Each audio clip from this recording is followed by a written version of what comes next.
എല്ലാവർക്കും സുഖമാണെന്ന് വിശ്വസിക്കുന്നു. മാർച്ച് മാസത്തിൽ വലിയ സഹായങ്ങളാണ് കേന്ദ്ര സംസ്ഥാന സർക്കാരിൽ നിന്ന് വരാൻ പോകുന്നത്. ഇതിൽ പ്രത്യേകിച്ച് PM കിസാൻ സമ്മാൻ നിധി തുകയുടെ 22ാമത്തെ ഗഡുവിൻ്റെ വിതരണ നടപടികളിലേക്ക് കേന്ദ്ര സർക്കാർ കടക്കുകയാണ്. രാജ്യത്തെ 9 കോടിയോളം കർഷകരുടെ അക്കൗണ്ടുകളിലേക്ക് 2000 രൂപ 4 മാസം കൂടുമ്പോൾ ക്രെഡിറ്റ് ആകുന്ന പ്രധാനമന്ത്രി കിസാൻ സമ്മാൻ നിധിയുടെ 21ാമത്തെ ഗഡു കോയമ്പത്തൂരിൽ വെച്ച് നവംബർ 19-ാം തീയതിയാണ് വിതരണം ചെയ്തത്. ഡിസംബർ, ജനുവരി, ഫെബ്രുവരി, മാർച്ച് മാസത്തെ തുകയായ 22ാം ഗഡു 2025-26 സാമ്പത്തിക വർഷത്തെ അവസാന ഗഡുവാണ്.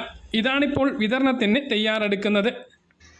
പ്രധാനമന്ത്രി ഔദ്യോഗികമായി നടത്തുന്ന പൊതു ചടങ്ങിൽ വെച്ചാണ് പ്രധാനമന്ത്രി കിസാൻ സമ്മാൻ നിധിയുടെ തുക വിതരണം നടത്താറുള്ളത്. റിമോട്ട് സ്വിച്ച് ഓൺ കർമ്മത്തിലൂടെ പൊതുസമ്മേളനങ്ങളിൽ വെച്ചാണ് പ്രധാനമന്ത്രി ഇതുവരെയുള്ള തുകകൾ വിതരണം ചെയ്തിട്ടുള്ളത്. എന്നാൽ കേരളത്തിൽ വെച്ച് ഇതുവരെ PM കിസാൻ സമ്മാൻ നിധി തുക വിതരണം നടന്നിട്ടില്ല. നിയമസഭാ ഇലക്ഷൻ അടുത്തു നിൽക്കെ സംസ്ഥാനത്ത് വെച്ച് PM കിസാൻ സമ്മാൻ നിധിയുടെ തുക വിതരണത്തിനുള്ള സാധ്യത ഇപ്പോൾ തെളിയുകയാണ്. പ്രധാനമന്ത്രി നരേന്ദ്രമോദി കേരള സന്ദർശനം 11-ന് തീരുമാനിച്ചിട്ടുണ്ട്. BJP പ്രകടന പത്രിക അന്ന് പുറത്തിറക്കാനുള്ള സാധ്യതയുണ്ട്.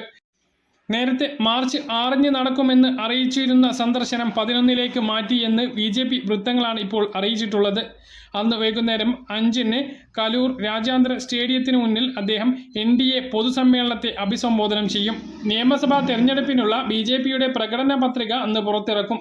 വൈകുന്നേരം 7 മണിക്ക് മറൈൻ ഡ്രൈവിൽ അഖില കേരള ധീവരസഭയുടെ സുവർണ ജൂബിലി സമ്മേളനം പ്രധാനമന്ത്രി ഉദ്ഘാടനം ചെയ്യും. ഒരു പൊതുചടങ്ങിൽ കൂടി പ്രധാനമന്ത്രി പങ്കെടുക്കും എന്നുള്ളതാണ് വിവരം. വിവിധ റെയിൽവേ പദ്ധതികളുടെ ഉദ്ഘാടനവും പ്രവൃത്തി ഉദ്ഘാടനവും പ്രധാനമന്ത്രി ഈ സന്ദർശനത്തിൽ നിർവഹിച്ചേക്കും. സംസ്ഥാനത്ത് അമൃത് ഭാരത് പദ്ധതി തുടക്കം കുറിച്ച നവീകരിച്ച സ്റ്റേഷനുകളുടെ ഉദ്ഘാടനവും ഇതിൽപ്പെടും. റെയിൽവേ പദ്ധതികളുടെ സുപ്രധാന പ്രഖ്യാപനങ്ങളും പ്രധാനമന്ത്രി നടത്തും എന്നാണ് സൂചന. പ്രധാനമന്ത്രിയുടെ സന്ദർശനത്തിൻ്റെ ഭാഗമായി വിവിധ പദ്ധതികളുടെ ഉദ്ഘാടനത്തിന് ഒരുങ്ങാൻ റെയിൽവേക്ക് നേരത്തെ നിർദ്ദേശം ലഭിച്ചിട്ടുണ്ട്. ഈ ഒരു സമയത്ത് തന്നെ PM കിസാൻ സമ്മാൻ നിധിയുടെ 11ാമത്തെ തുക വിതരണവും ഈ ചടങ്ങിൽ വെച്ച് നടന്നേക്കും എന്നുള്ള സൂചനകളുണ്ട്. പക്ഷേ ഔദ്യോഗികമായിട്ടുള്ള അറിയിപ്പുകൾ വെബ്സൈറ്റുകളിൽ എത്തിയിട്ടില്ല. ഒരാഴ്ചക്കകം ആ ഒരു പ്രഖ്യാപനം ഉണ്ടാകും എന്നാണ് പ്രതീക്ഷിക്കുന്നത്. അപ്പോൾ തുക വിതരണത്തിന് വേണ്ടി കാത്തിരിക്കുന്ന എല്ലാ ഗുണഭോക്താക്കളും അറിഞ്ഞിരിക്കേണ്ടത് മാർച്ച് മാസത്തിൽ എന്തായാലും ആ ഒരു തുക ലഭിക്കുന്നത് തന്നെയാണ്.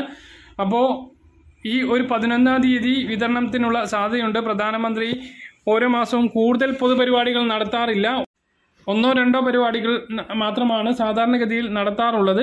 ഇപ്പോൾ പ്രഖ്യാപിച്ചത് പ്രകാരം കേരളത്തിൽ ഇതിൻ്റെ വിതരണം ഉണ്ടാവാനുള്ള സാധ്യതയുണ്ട്. 18ാമത്തെ ഗഡു 2024 ഒക്ടോബർ 5-ന് മഹാരാഷ്ട്രയിൽ വെച്ചായിരുന്നു വിതരണം ചെയ്തത് എങ്കിൽ 19ാം ഗഡു ബീഹാറിൽ വെച്ച് 2025 ഫെബ്രുവരി 24-നാണ് വിതരണം ചെയ്തത്. 20ാമത്തെ ഗഡുവിൻ്റെ വിതരണം ഓഗസ്റ്റ് 2-ാം തീയതി ഉത്തർപ്രദേശിൽ വെച്ചാണ് വിതരണം നടന്നത്. അത് ഏപ്രിൽ, മെയ്, ജൂൺ, ജൂലൈ മാസത്തെ തുകയായിരുന്നു. ജൂലൈ മാസത്തിലെങ്കിലും ലഭിക്കേണ്ടതായിരുന്നു. അത് ഓഗസ്റ്റ് 2-ലേക്ക് മാറ്റിയത് തന്നെ പ്രധാനമന്ത്രിയുടെ ഷെഡ്യൂൾ ചെയ്ത പൊതുപരിപാടി ഇല്ലാത്തത് കൊണ്ടാണ്. അവസാനം വിതരണം ചെയ്ത 21ാമത്തെ ഗഡു കോയമ്പത്തൂരിൽ വെച്ച് നവംബർ 19-ാം തീയതിയാണ് വിതരണം ചെയ്തത്. ഇനി നമ്മൾ കാത്തിരിക്കുന്ന 20ാം ഗഡു ഈ കേരളത്തിൽ വെച്ച് ഉണ്ടാകും എന്നാണ് പ്രതീക്ഷിക്കുന്നത്. പറഞ്ഞ കാര്യങ്ങൾ കൃത്യമായിട്ട് മനസ്സിലാണെന്ന് കരുതുന്നു. ഇതുപോലുള്ള ഇൻഫർമേഷൻ ലഭിക്കാൻ ചാനൽ സബ്സ്ക്രൈബ് ചെയ്യുക, ബെൽ ഐക്കൺ എനേബിൾ ചെയ്ത് വെക്കുക. മറ്റൊരു വീഡിയോ നമുക്ക് കാണാം. ദൂരേക്കും ബൈ.